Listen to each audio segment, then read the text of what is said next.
Okay, so ladies and gentlemen, welcome to the Thursday Vantage webinar. Thank you very much for joining us. Firstly, I want to really sincerely thank the Discovery Group for being so passionate about this and for not only agreeing to be with us this morning, but providing for us. You're going to be meeting three of their very, very best of the best in their three disciplines. And it's just a really big privilege to be hosting them today. And so we thank you guys individually and as a company. And as you can see on screen, you're going to be hearing very, very soon from Chef Derek, and I'll introduce him properly in a moment. But just some housekeeping. Firstly, this is a recorded session. So the recording will be available on octagonfinancial.co.za under the news section, where all of our previous recordings and our weekly articles from our Chief Investment Officer, Stephen Kraus, are going to be there too. As always, if you've got any questions to our panelists, you can just put them there under the chat section. That's at the bottom of your screen. You can either direct them to everybody or to me specifically or to your advisor, and we'll make sure that that gets taken down. At the same time, I want to really sincerely thank Discovery. They've also made a servicing team available offline. So should you have any servicing queries that you need to be queried, that for whatever reason your advisor from Octagon is unable to help you with, or whatever the issue is, please put them on there and we'll do our very, very best to pose them to them time allowing. And then just, yeah, I think that's us. So let me start right away with no further ado. We can start with a quick financial overview of what's been happening. And as we started last week, when we're having a webinar that is not financially driven, such as this one, we're going to be giving a quick financial overview of what's been happening in particular over the last week. And of course, difficult to ignore what's been happening through the year. So I'm sure everybody's aware that the world stock markets are really coming under some very severe pressure. And as you might have just heard an offline chat between Stephen, Neil, and myself, the Johannesburg stock market is faring substantially better than many of its counterparts, both from the developed world and the emerging market. We're actually, relative to space, doing pretty well. And, we say that a bit tongue-in-cheek because we're nearly 7 months, tomorrow will be 7 completed months into the year, and we are still negative for the year. So that's quite a number, isn't it? I mean, we still haven't made any money this year. Had you put your money into the Johannesburg stock market, into an all-share index without being stock specific, you'd still be negative for the year. But let's take a look at the broader space. So firstly, in the South African space, your property stocks, your general retailers, your banks and your financial stocks, which unfortunately includes both Discovery and Sanlam. So we're both in that particular environment. We still have substantially lower for the year, in excess of not specific stocks that I'm discussing now, but just generally the indices are down more than 30% for the year, with general retailers and property down 37 and 38% respectively. But then if you take a look around the world, France, Germany, England, the US, all down, most of those in double digits. And as Neil and I were just saying recently, the only segment of the world that really seems to be flying is our tech shares. In fact, the NASDAQ, which is the US tech-heavy index, is up some 17.5% for the year, and ironically down 1.5% for the last week. And the reason it's down is, I'm sure you guys are aware, firstly, there's probably a bit of profit taking in there, but also there was a investigation in Congress last night. There was a hearing in Congress where the top 4 tech companies, which does not yet include Elon Musk's Tesla, but the other 4 were there, and they were there to answer questions about not stock manipulation, but more about world manipulation and how they're affecting the world. Interestingly enough, I'll close with this, the VIX index, which is, we've spoken about before, something that we at Octagon watch particularly carefully. This is the volatility index. It's a measure of volatility in the market, which is no more complicated than internal volatility. How a person feels about themselves and how you feel about your surroundings, your angst that you feel, is the correlated event of that would be in the stock markets, would be the US VIX index. And that's gone up quite substantially over the last while, even though substantially lower than it was in the past. So we are in difficult times. The US elections are coming closer. You can see what's happening around the US with the protests around the world with protests. And so we are in a difficult space. And so I don't think there's a better time for us to be really looking at our well-being, not just our financial well-being, but our better well-being. how are we going to be doing from all these? And so today, it's extraordinarily happy and proud to be to be bringing to you Discovery. We're going to be talking to us about three things. We're going to be talking about healthy foods. And over there we have Chef Derek, and I'll introduce him in a moment, but these CVs are extraordinarily impressive. We then have Dr. Musima Mabunda, who is head of wellness at Discovery Vitality, and she'll be speaking to us for our practice for more than 17 years. We'll be discussing today with us how we can stay healthy during these special times. And most people know that Octagon is a bit of a health freak environment. So this is really down our alley. So I want to just introduce Chef Derek. I'm putting him on spotlight over there. Chef, you're on now. Okay. So if I could just introduce him, Chef Derek is not just someone who works for Vitality, but indeed has worked around the world in 5-star restaurants and hotels around the world. I've actually been in a number of the hotels that he's worked, so it's quite a privilege to be having him here today. And he'll be talking to us about how to eat healthily. And for those of us who are fasting today, we now know how we're going to be breaking our fast. Chef Derek, over to you. Thank you, Menachem, for that beautiful introduction. Yeah, fantastic. Yeah, it's a really honor to be here today and to share with you guys. As a chef and a health coach, our purpose, I feel, is not just to impress you with fancy meals, but it's to impact you. Because as Menachem says, we're in trying times, and it's not just about being healthy, but it's about being effective also. And nutrition is a power tool that we can use to actually keep us effective. I just want to talk about a little bit about the dish that I'm going to demonstrate today. It's a little bowl. It's called a poke bowl. It's spelled poke, P-O-K-E, but it's pronounced poke. It's coming from the island of Hawaii with the Japanese influence, so it's a little bit of an Asian flavor to it. But I'm using a plant-based recipe today, and whole food plant-based. So my reason for that is because I want to try and demonstrate to you that it's important what we put in our bodies so that we get effective body function, but also brain function when you're trying to make pertinent decisions with your finances. So this whole plant-based diet is really a tool that can actually set you up to be effective in your work. So without further ado, I just want to introduce some of we're doing a butternut and sesame one. You will get the recipe as well. So I'm going to show you very quickly how this thing all comes together. And we're also using just one pan. So this dish was demonstrated in one of our Vitality events as well. We wanted to empower people to actually eat healthily, because during lockdown and also in between Zoom meetings or your Microsoft Team meetings, so you can't afford not to eat healthy. You have to learn some tools on how to actually eat healthy. So this dish, although I'm cooking it in a short space of time, some of the stuff has been pre-cooked. Our butternut was roasted, so you can just take a kilo of butternut, you throw in some olive oil, some salt and pepper, roast it in the oven at 180 degrees for 20 minutes till it's lovely tender.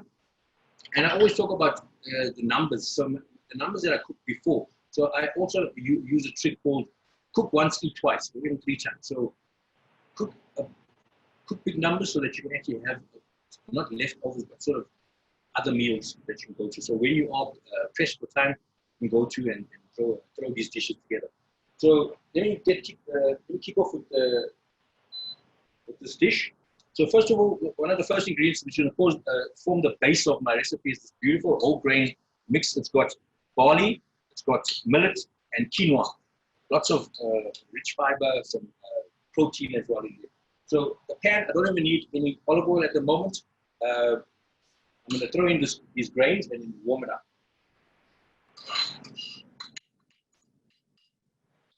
So this you can buy and separate you can buy barley separate, quinoa, and cook it and then store it together. Or as our sponsors Woolworths has, they have these already made in little pouches where you just heat them up in the pan.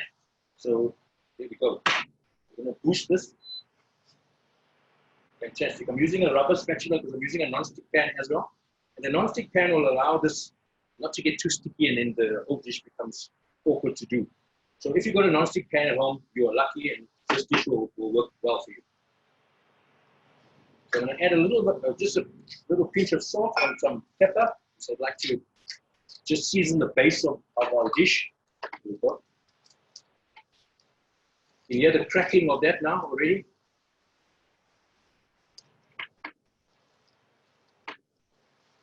So all these grains, if you cook in there from scratch, from dry, they'll probably take about 8 minutes to cook in a small saucepan. Most of them work 1 cup of grain to 2 cups of water, and then the water will be absorbed, and you can strain whatever left over. There we go.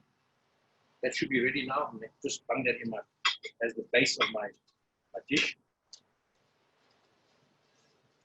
Lovely. And what you also see is that I've got my ingredients include some hot food and some cold food, but also some raw stuff as well. So there we go. My dish is done. So now I'm going to add the butternut. Just when I roasted this butternut, I added some sesame oil and peanut and olive oil, cold pressed virgin olive oil. So it doesn't need any extra olive oil as well. We want to keep the fat content low. We don't want to put unnecessary fat now. This has also been seasoned. So as I said, with the butternut, we buy the cooked or cut butternut, olive oil, salt and pepper in the oven, 180 degrees, 20 minutes. Lovely, look at that. Also, you notice the colors on my board here. Beautiful colors. We got nice earthy colors here that form the base of it. And then I'm building up with nice bright colors. And one easy trick to know how you're eating healthy is to eat the rainbow. With the terminology we use, eat the rainbow. So if you're eating bright colors, whole foods, you know you're eating healthy already.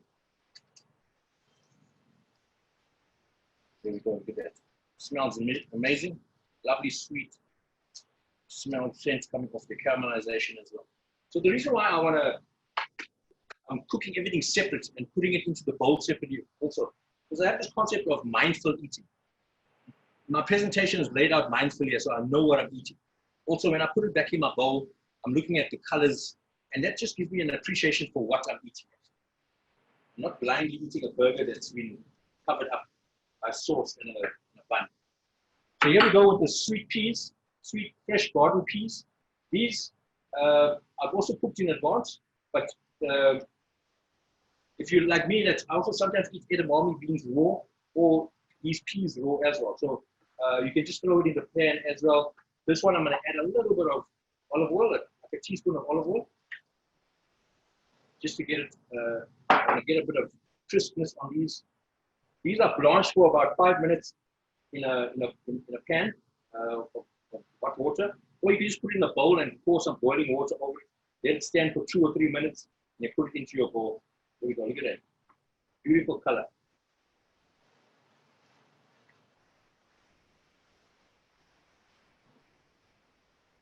Okay, now I'm gonna just put it into a space where I can actually see it in the bowl still. Lovely. All right. All coming together lovely. So this is my last cooked part of my dish. It's my baby spinach. This is going to be cooked very quickly. So I've got a little bit of olive oil in the pan already. I don't need to put any more. I'm just going to add some of this, cook this baby spinach. It's about 20 grams of baby spinach here. Wash. Woolworths usually does that for me. There we go. A little bit of, just put a splash more. Lovely. And then some salt and pepper. This cooks in seconds actually, and because you can also eat this raw, you don't want it to cook for too long, but then it just wilts to nothing. You have, a handful of spinach literally goes to like a 5-cent coin when it's overcooked. So there you go. I'm going to use my tongs to take this out and present it on my dish. Look at that beautiful wilted spinach.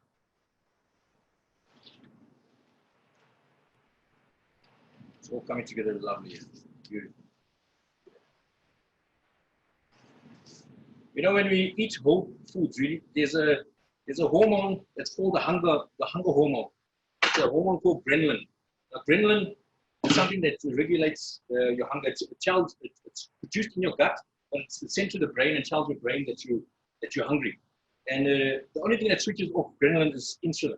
So if you're eating high glycemic diets, you overproducing insulin to try and stop the ghrelin, and you overtaxing your system, and then it doesn't know when to shut off. You're always hungry. So therefore, eating a low glycemic diet like this, whole foods, actually prevents that. Now I've got my beetroot here.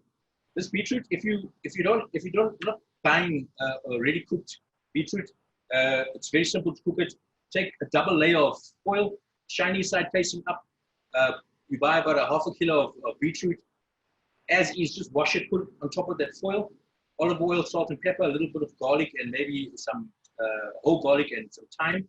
Wrap it tightly, don't make holes in it. Put it in the oven for about an hour and a half until a knife goes in quite soft. Then you take it out, let it cool down, and your fingers, once it's cooled down, your fingers should be able to just push the skin off like boiled eggs. And if you've got a half a kilo, cut up what you need, the rest put in the fridge. It's delicious. It should last about a week, but it won't, because you'll be eating it. Especially after this dish, you're going to be eating a lot more beetroot. There we go. So our dish is coming together, lovely, beautiful colors here. I've got a little bit of carrot ribbons, beautiful carrot ribbons here. This is easy to make as well. I just take a potato peeler. Here we go. Got my potato peeler. So all you do is just simply use, oh, there we go. Carrots jumping. There we go, just like that. A few ribbons, and it makes it look aesthetic, but also it's just it's not a thick chunk of carrot that can sometimes hurt your gums and make eating unpleasant. Right, so that's most of our ingredients done. The rest of our garnishes. Now I'm going to demonstrate to you a quick dressing that we have. It's a peanut and coconut milk dressing with a bit of ginger flavoring, also in line with the Thai flavor. I'm going to put all my ingredients in. We're going to start with the coconut milk. I'm making bulk here because I'm going to keep this for the next few dishes that I make. The recipe is far too small to make just one single recipe. There we go. That's the olive oil, peanut butter, and the peanut butter I'm using is a sugar-free and salt-free peanut butter, and that's available at Woolworths. So you don't have to have these unhealthy. Keep the flavor. That's delicious and flavorsome. You don't need to, you can still have the nutrition for it. All right, so then I've got ginger juice. So this ginger juice I've extracted from the ginger. I've had this beautiful whole ginger. I grated it onto my board.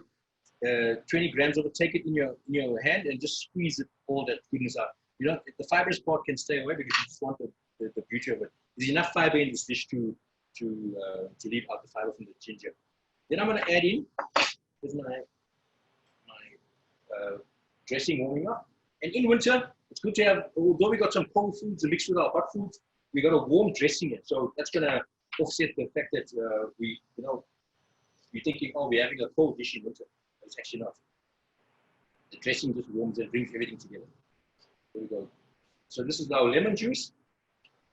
So we've got our coconut milk, peanut butter, lemon juice, and our ginger juice.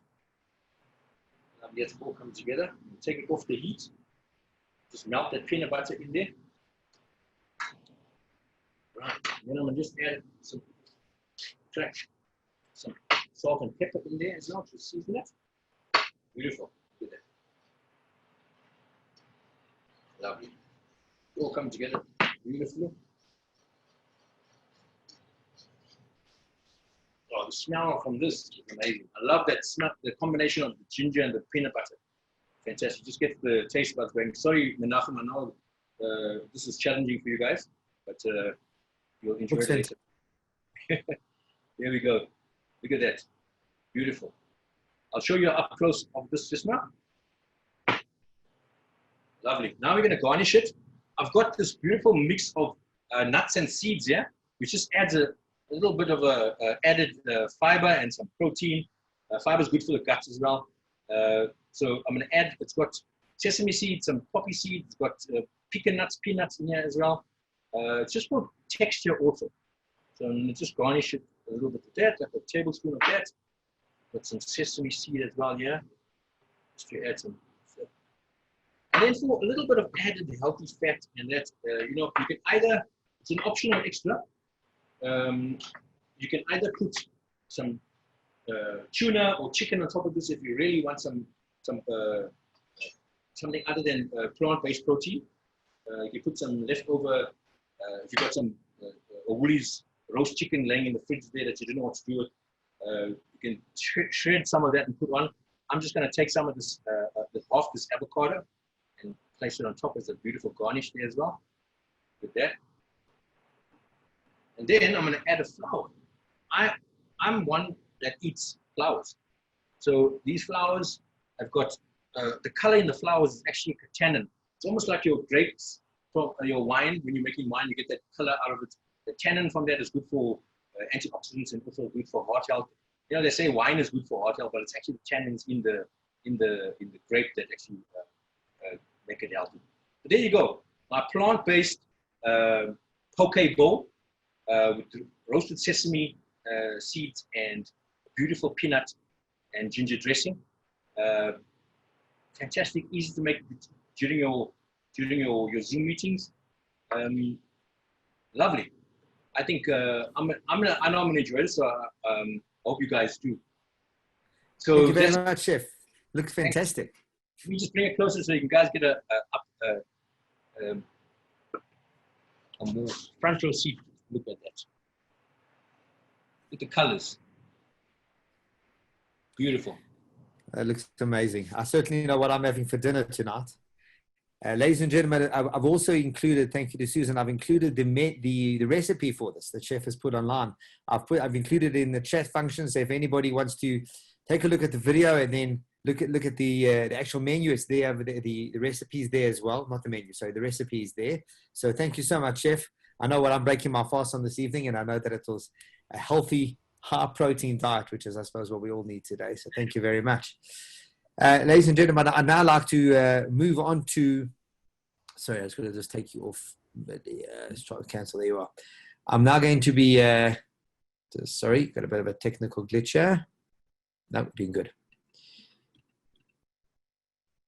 I'm now going to be introducing to Dr. Mosimo Mabunda, who is the head of wellness at Discovery Vitality. She holds an MBA from Oxford, an MBCHB from University of Cape Town, and has spent many, many years in this particular field, both within the medical field at Roche, head of wellness at Momentum, has worked at McKinsey as well, and really comes with a terrific CV and many, many years of experience. But moreover, to be known as the head of wellness at Discovery, undoubtedly the brand that is synonymous with wellness and with vitality, that is seriously quite something. And so it's a very great privilege to us to be hosting you today, Doctor. So we hand over to you. I'm going to unmute you, or perhaps you could unmute yourself over there.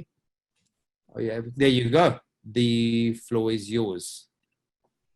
Good morning, everyone. Thank you for having us. I'm going to share my presentation. Please just let me know when you can see it. It's coming. It's on. We can see it now. Perfect. Thank you for that kind introduction. We feel very privileged to have this opportunity to share with you this morning about the importance of wellness during lockdown. The core purpose at Discovery, as many of you may know, is to make people healthier and enhance and protect their lives. And this is reflected in the product offering that we have as a group. Vitality remains at the heart of what we do in Discovery. We incentivize our members to stay healthy, to maintain financial wellness, and to drive safely. The COVID-19 pandemic has disrupted life as we know it. Many of us used to have this glamorous perception of what working from home would look like. However, the pandemic has brought us to reality that is not as glamorous as we may have imagined. Our diet is not what we would like for it to be. Our activity is not what we would have envisaged. We're becoming more couch potatoes, and our mental well-being is starting to take a knock.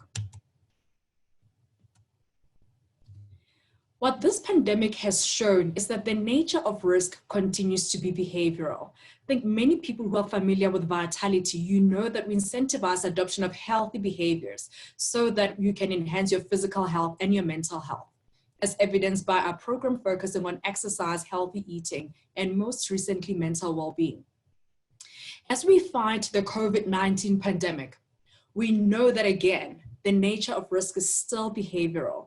We have seen calls from our government leaders and all the health industry players that if we adopt the right behaviors such as social distancing and washing our hands, we'll be doing our part to curb the pandemic. We have then continued to adapt our program to ensure that we provide members and members of the South African public with opportunities to remain physically active. Where we were able to adapt, we've moved the physical offering to digital so that people continue to still be able to exercise. And as a company that takes its role as a society, in the society quite seriously, we have supported the Solidarity Fund so that we can support our government in fighting the COVID-19 pandemic.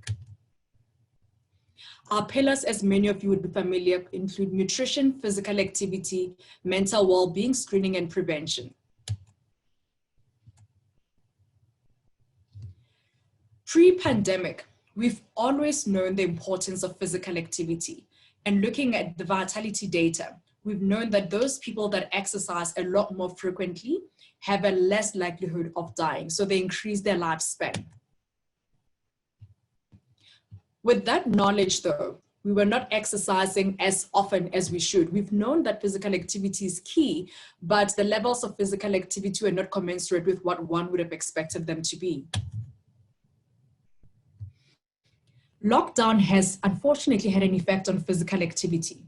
But be that as it may, we've seen that physical activity remains top of mind for many members of the public, as evidenced by what we see people searching for on Google searches, but also when we track the spend with some of our partners that sell physical activity equipment, that as soon as the president announced the state of national disaster, people went out to buy equipment to enable them to stay active from the comfort of their own homes. Even with those good intentions though, physical activity levels did take a knock. We've wanted to understand what are some of the key underpinning characteristics of those people that have managed to sustain physical activity during lockdown. And the overall theme is that those people that were very active continue to be active, but not to the same extent to what they were pre-lockdown. But those people that were just getting into physical activity dropped off. And if we just summarize from what we've seen in our data set, is that there's three common themes, and I'm going to minimize this if you pardon me. There's three common themes that we use to define those people that have managed to remain active. Those people that were highly engaged continue to find ways to be engaged, though not to the same extent. But interestingly, people who were tracking their activity with devices are the ones that were less impacted in terms of remaining physically active. We've seen people with devices continue to remain physically active, which is encouraging in terms of our proposition, because that's partly why, I don't know if anyone logged into yesterday's webinar, which is why we continue to make devices accessible, because we've seen the benefit in keeping physically active. And interestingly, we've seen that those that live with others have maintained their physical activity as well. In adapting our program to the pandemic, we have launched what we call Vitality at Home that has multiple pillars. Specifically here in the fitness channel, we've partnered with various providers to ensure that our members continue to have opportunities to remain active while in the comfort of their own homes. One of them is Jeff Together, where people enjoy the fact that they can exercise with their families. It is not uncommon that we will get messages from people saying, you know what, for the first time I can actually get my kids to exercise, and thank you for providing this opportunity for us to do this whilst we're at home. We've done various events with partners such as Jeff, and these events are not just for Vitality members. The beauty about Vitality at Home channel is we've made it accessible to anyone who can log onto the internet, and the feedback continues to be phenomenal to date.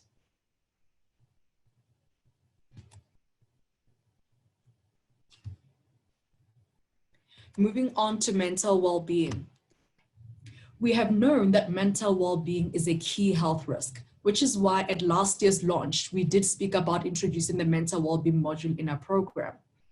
But what the pandemic has done is just shine a spotlight on the importance of mental well-being. Our data had continued to show us that there's a strong link between mental well-being and physical health.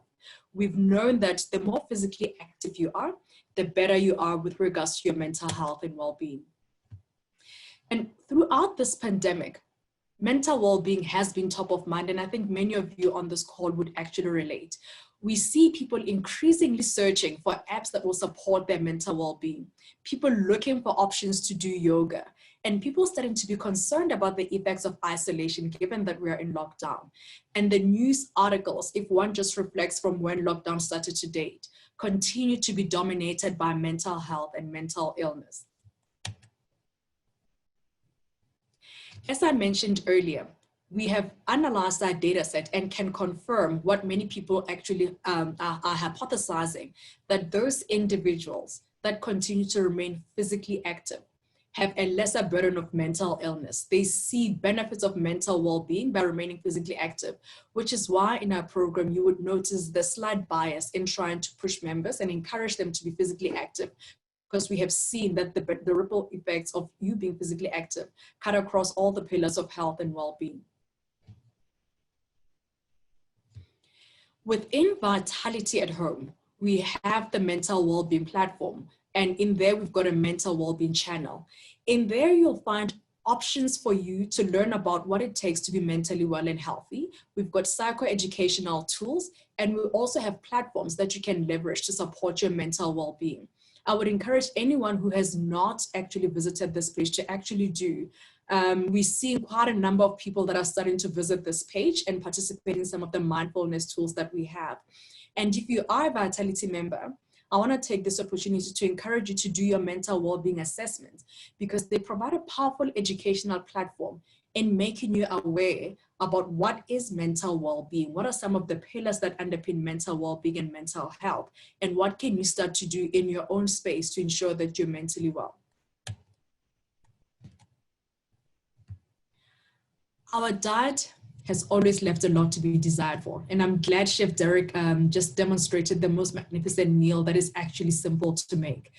As South Africans, and this is not a problem that is unique to us in South Africa, our diet has not been as great as it should be, which is why we have our healthy food module and a catalog where we educate members around what are the right foods that one should be eating to remain healthy.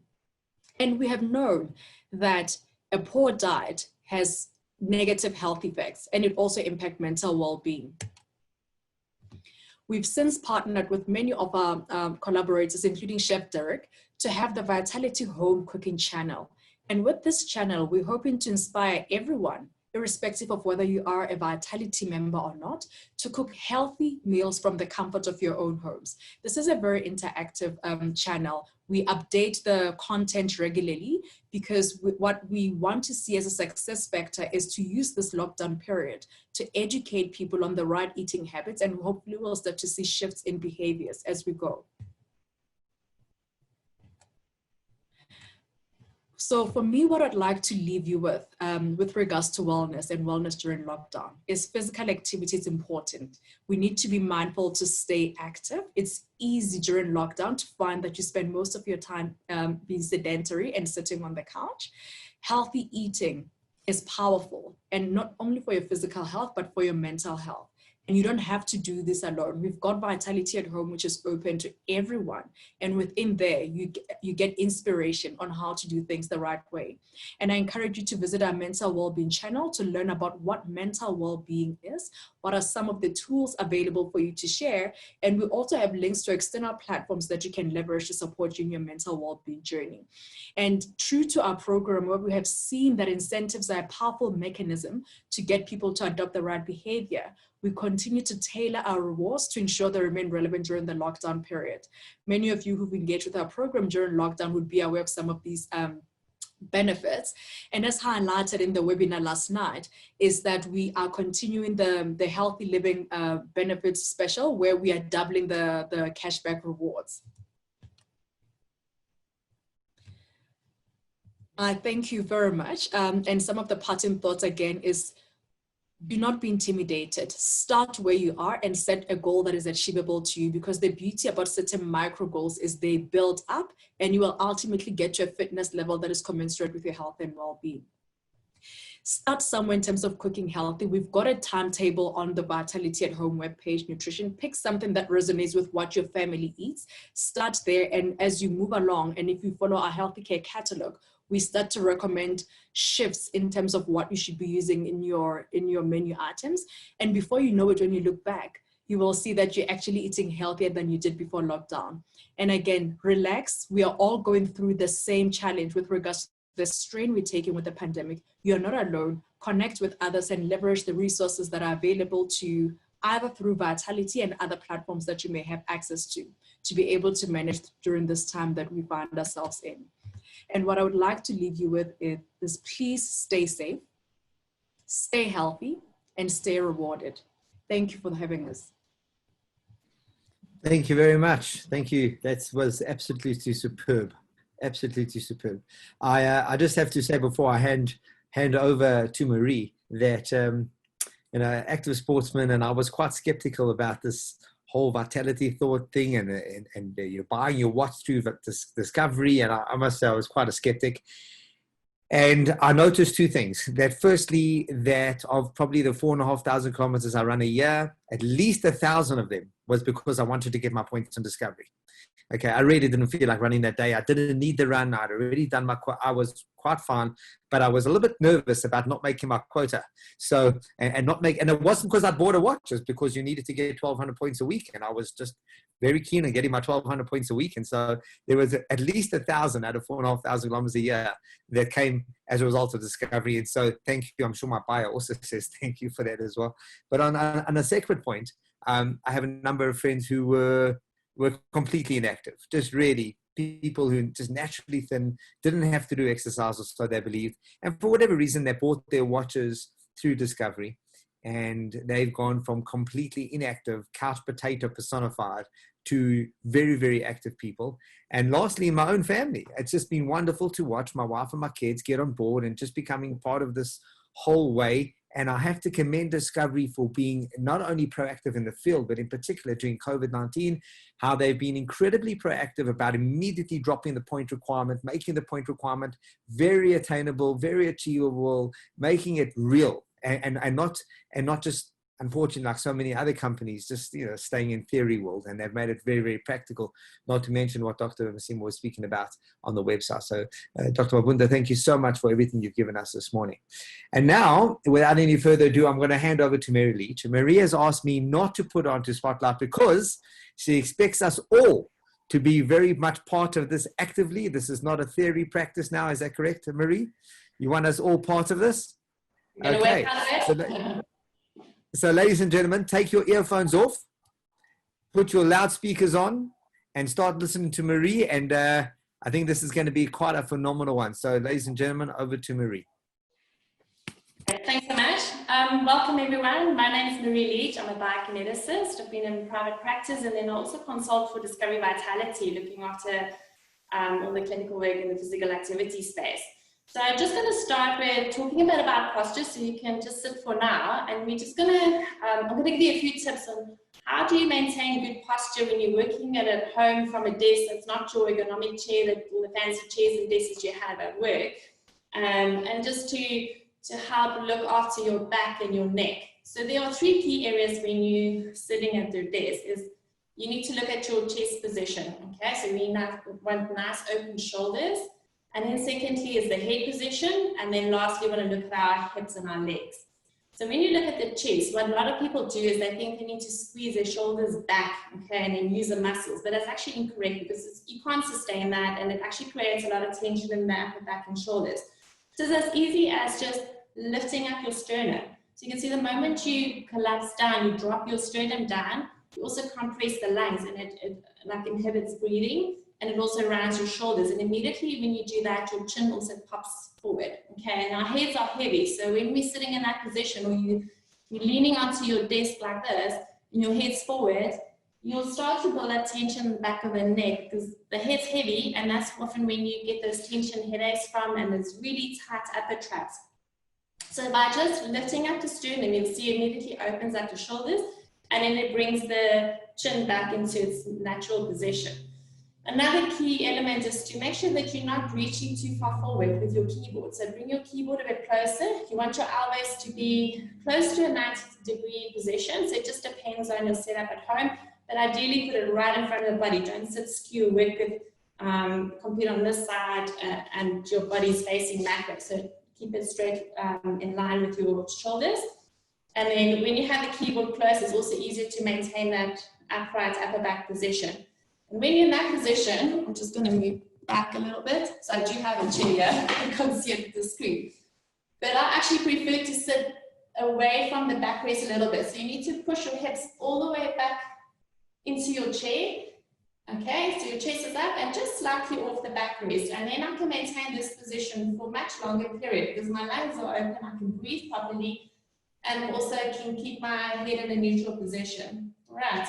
So if I sit back, then we tend to slide down our chairs, okay, and tucking the bum under, and that's putting a lot of pressure on our lower backs as well. Okay, and then lastly, with regards to your feet, you try and keep your feet flat on the floor. If you feel like you need to change position, you can cross them at the ankles, but ideally don't cross the knees and work like this, okay? Because we lose track of time when we sit and work, and then you think it might be just a few minutes, but then it's been an hour or two sitting in an incorrect position.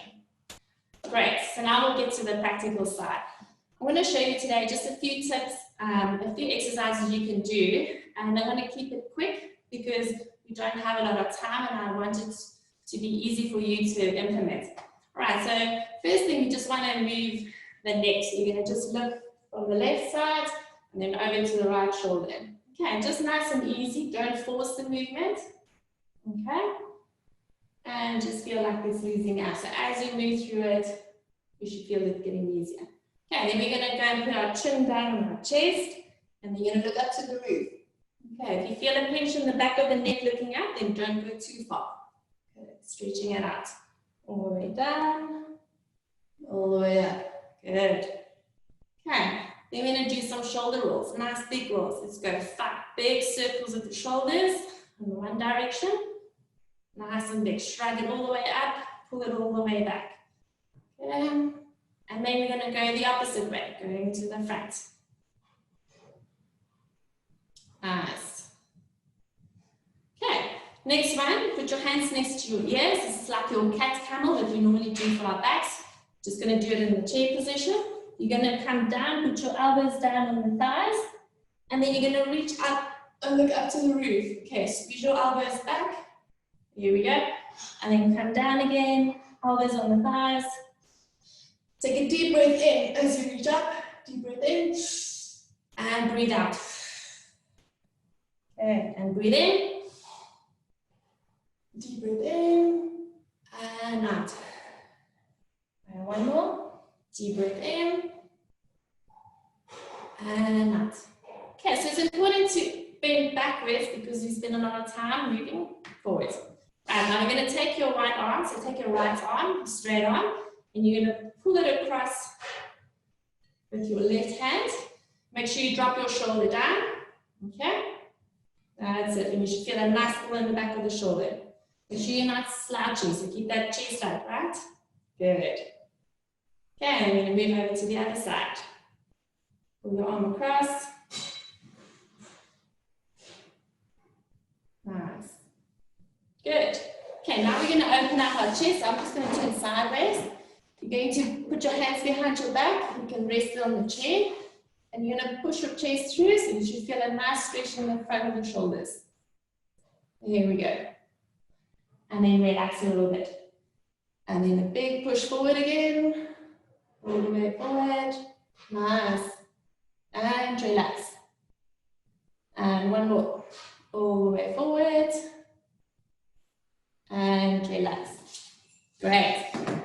And now we're going to stretch out the bottom of our arms because those lats can get quite stiff from clenching like this. You're going to reach up for the roof and you slightly over. Make sure you tuck your belly button in. Okay, so you pull your ribs away from the hip and reach, and relax. And the other side. Reach up, make yourself nice and tall, Good, and back down. Again, up and over. And relax, and one more. All the way up. Good. Okay, so now we've loosened up our upper body. Just going to do a few stretches for the hips, because they can also get very stiff. So you're going to stretch your glutes, you're going to cross your legs.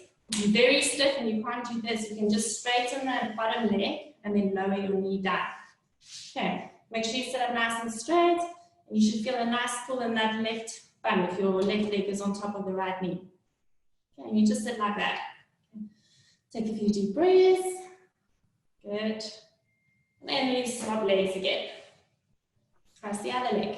Nice. Okay, and again, keep your chest nice and upright. Nice pull in the hips. Good. All right, then you're going to stretch your hamstrings.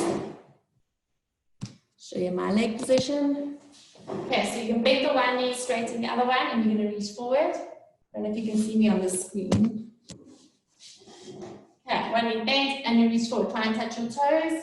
1, 2, 3, and then back up again. Reach forward. Try and touch your toes. 1, 2, 3, and back up. Good. Again, straight leg, touch your toes. 1, 2, 3, and back up. Okay, now I'm going to swap your legs. Left leg straight, bend the right knee, reach forward, try and touch your left toes. 1, 2, 3. Keep your chest up, okay? And up. And 2. 1, 2, 3. That's it. And up. And the last one. 1, 2, 3. And up. Great. So what we're going to do now is we're going to stand up. And you're going to stretch your quads. So you're going to grab onto your chair. And I want you to see if you can grab hold of your foot. I'm going to move a bit further away. Okay. And you're going to push your hip forward and the knee back. So now if you struggle and you're very stiff, you can also just put your foot on the chair and push the hip forward. Like that. Good. So you should feel a nice pull in the front of the hips. And just hold it and relax.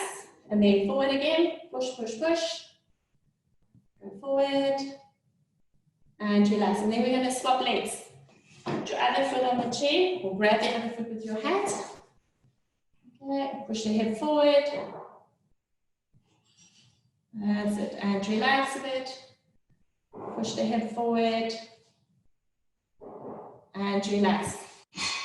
Okay, and the last one you're going to do is just to get a bit of circulation in our lower legs. You're going to do some calf raises. So you can just stand on the spot. Okay, and go up on your toes and then back down. 1 and 2. Up on your toes. 3, 4, 5, 6, 7, 8, 9, and 10. Great. And then the last one, definitely will get the circulation going. So we're going to do some chair squats. So sit on your chair for me. Make sure you keep your knees nice and wide so it's in line with your toes. Okay. Keep your heels down. Let's go. 1, 2, 3, 4, 5, 6, 7, 8, 9, and 10. Great. So that's a very quick and easy routine. You don't even have to do all of them. You can say do some of the upper body ones now and then some of the hip ones a bit later. But a good tip is to set an alarm on the phone just to remind you, because we sometimes get carried away when you sit and work, and then, as I said earlier, 3 hours later, then you only get up. So it's a good idea to set that alarm and just loosen up the muscles a little bit. Great. Very much. That was terrific. Thank you very, very much. So I don't know if the three of you have time for a few questions. I'll try to keep them as brief as possible. There have been quite a few that have come through, and I've hopefully collated them into specific groups. So I'll try to stay in the order that we presented. Marie, that was actually amazing. Thank you. She felt a lot better. So thank you. So for Chef, Are there any specific foods that you regard as immune boosters that we should add into our diets during COVID-19? I know that the doctors are calling for increased consumption of vitamins such as vitamin D, zinc, magnesium, etc. Are there any food specifics that we should be looking for at this time? Yeah, definitely. And I also think that we must, just be cognizant of the fact that a whole food diet, that your immunity is also developed in your gut. So you have this, what we call a microbiome, and that's what's in that is where all your immunity is sort of built up. So basically, if you're concentrating on all your whole foods, plant-based whole foods that are high in fiber, your prebiotics, your probiotics. Prebiotics is like all your green cruciferous foods, your fibrous foods. Like people always cut the end of the asparagus, or like your bok choy and your spinach, the stems. That should be all kept into the dishes, because that's lots of fiber in those, and that fiber is what is a prebiotic, which boosts immunity as well. And your probiotics, like your natural unsweetened yogurts, good cheeses, but not too much of that. But I would suggest, eat stuff that's high in vitamin C as well, like your citrus fruits, but also chili. We've been having. Smell delicious. I mean, slightly hot at the bottom. Did you want to move the clip? There you go. Sorry, Chef. Go ahead. Yeah, so chili as well. Chili is very high in vitamin C as well, and we don't realize that as well. But also, it's about also incorporating what we call healthy fats. So not your trans fats or just any fat from meat. We're talking about healthy fats like your cold-pressed olive oils, because a lot of your vitamin D and vitamin C and some of the nutrients in a lot of our plant-based foods is not only water-soluble. You get a better extraction of nutrients and vitamins from food when you have when it's extracted by fats, when you have healthy fats incorporated into your diet as well. So I would suggest that have maybe a lot more, like 75% of your plant-based meals. Add some healthy citrus, fresh citrus, whole citrus as well. Your whole orange. Don't squeeze the orange juice out of it. That kind of stuff. Yeah. So I hope that helps. Thank you. I have another question for you, but in the interest of time, I'm hoping to come back to it because it's quite close to me. For Marie, there was a wisecrack and then a more serious question. The question was, and this was from a young man, by the way, should my body creak and crack when I do the stretches we're doing? But I hope that was more tongue-in-cheek than anything else. But I think the real question is, I've seen many studies, and one of my running colleagues and a work colleague has just asked about, that debate about whether we do or don't stretch before we run, or if we do or don't stretch after we run. Now, runners in particular are notoriously poor at stretching and are very unsupple. I'm well aware of that. And having come off a major injury, I've worked very hard on stretching lately. But the question is there empirical evidence, one way or the other, that stretching helps or doesn't help? Yeah, so that's a valid point. So what we find is that it's not really advised to do static stretching before you go and train. So rather do movement stretches. So like your dynamic things, like we've done the squats and the lunges and like your rolls. So you warm up the joints, you want to get some lubrication into the joints, and then like your Spider-Man, so I don't know if you're a Spider-Man exercise, if you like a push-up position and you're stepping in with the one leg, then you can stretch out the hip flexors and the hamstrings. So it's a more functional way of stretching, but it also preps the mind for the movement to follow. So that's a really good stretch to do before running or cycling, where you're going to swap the legs over. So it's a bit old school these days to do static stretching before you're going to train. And we normally advise to do it rather at the end of the session when you're a bit warmer. Also, a lot of us, and I think you might have felt now in the session, that's why I say keep it easy and move gently, is you also have nerve tension. So if you suddenly go into a static stretch, and people are more prone to push the stretch too far, you can actually like overstretch the nerve and flare it up a bit. So by moving, it's a gentle way of loosening up the stiffness in the nerves as well. So yeah, I mean, stretching and flexibility is something you need to do on a regular basis as well. I find if you spend like 20 minutes stretching a day, is great, but you need to make sure that during the day you've moved all your joints through a full range of movement. So if it's a shoulder, I've really moved my shoulder as far as it can go in all the different directions. If you start limiting your range of movement, then something called fuzz starts building up, and it's these little adhesions that's between the fascia layers, and it's just starting to limit your range. And connective tissue is quite rigid. It's, you know, it's not like muscle tissue. So it's not just the muscle that loses flexibility, it's that connective tissue and the fascial tissue as well. And that's why it's so important to move and avoid static positions for a long time. So especially now we're sitting, if you sit with your arms down, it's really important to move it the opposite direction, like stretch it out. But yeah, stretching needs to be part of a daily routine to get the most benefit, and not every now and then.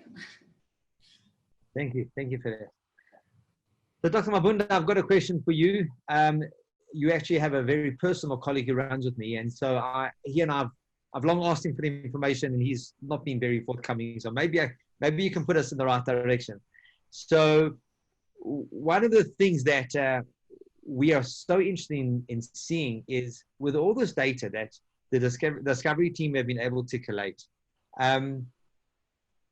have you got actual data that we're allowed to see, that non-Discovery that, you know, the people out there can see, about how you've changed lives, how you've actually made sedentary people non-sedentary people, made active people more active, through the likes of Steph and Marie, made us more intelligently active, eat better? Do you have data that shows, data that we can access, that shows how this has actually changed our lives for the better? The simple answer is definitely yes.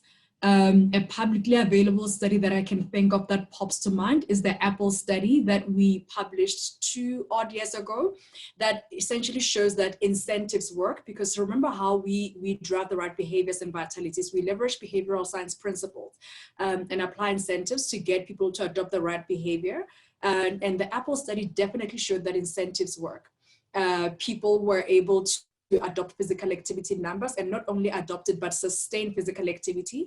And in the same study and other studies, we're able to correlate that increase in activity and engagement with health outcomes. So what I will do, because the studies are publicly available, is we'll happily share with you after this, because I think of another study again that we did an analysis that showed that people who adopt physical activity are more likely to adopt the other healthier behaviors. So we've shown, which is why you'll see that we tend to focus a lot more on pushing physical activity and incentivizing that amongst our other healthy behaviors, is because we've seen data that shows that once you start adopting physical activity, you're more likely to adopt other healthier behaviors. And those people that actually run and cycle know that you might start running socially, etc. But once you get into the swing of it, you start being mindful to say, oh my God, am I eating well? Am I doing that? And you're not thinking about it in terms of health. You're thinking about it in terms of optimizing the activity that you now come to love. And that becomes a ripple effect. So definitely would love to share that with you, because we've got multiple analyses, some publicly available, that show that we actually have shifted member behavior, and we continue to leverage behavioral science to increase the number of people that engage with our program. Thank you. That's fantastic. I know we have a saying in the running, cycling world: you don't run so that you can eat. You eat so that you can run. That's absolutely true. Last question goes back to Chef, and this is my personal question. I'm very seriously going on the vegan trip, but I need a lot of protein for the type of activity I do. I need a great deal of protein. The easiest source of protein is animal protein, but I'm also quite well aware about the fact that it cannot be healthy. It just cannot be healthy to consume the amount of animal protein that I am. And so I'm very keen on pursuing a plant-based protein. What advice do you have for me? What specific plants? What is the quickest, most efficient way of getting a plant protein? So plant protein, I mean, let me go back to the animal protein thing first. You said, I mean, animal protein is unhealthy, but it's also, there's a study that came out of the NC, it's the National Center of Biotechnology Information. And they did a study on what is the actual precise size of animal protein, but also the source of where it comes from. So like your grass-fed beef that's it's been on a regenerative farm where it's roamed free and it's eaten the actual natural stuff. The antioxidants and the omega-3s and everything that's in there, it's actually good for you, but they bring it down to a bio-individual thing where they look at the size of the palm of your hand. And as a person, you look at the size of the palm of your hand, and that's the amount of protein, animal protein per day you should have.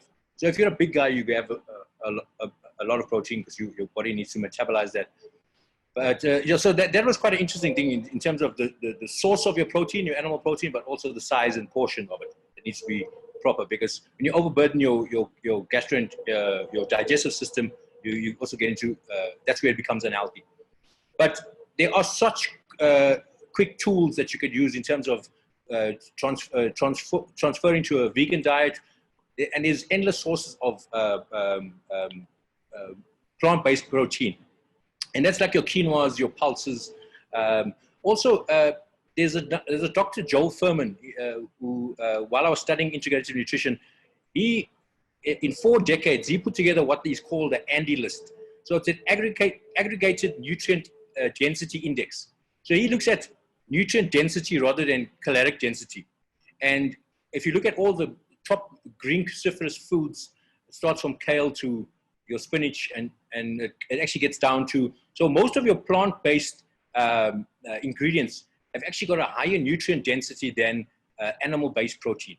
And that for me was actually quite fascinating, because when you are satiated using nutrients rather than calories, you are satiated for longer. And therefore you're not binge eating, and you're not going into insulin resistance kind of thing, you know, you're not overloading your system. So also, yeah, I mean, you know, Google's your friend. I think there's so much information out there, but you have to, you know, take it with a pinch of salt. But also, you know, when you're trying out, you say you're moving on to this, and you seem like a very focused guy who will actually investigate. And the science behind your diet is actually what you personally experience. So bioindividuality also means what works for you. You might not like quinoa, but I love it. You know, you might not like those kind of, so it's up to the individual also to invest in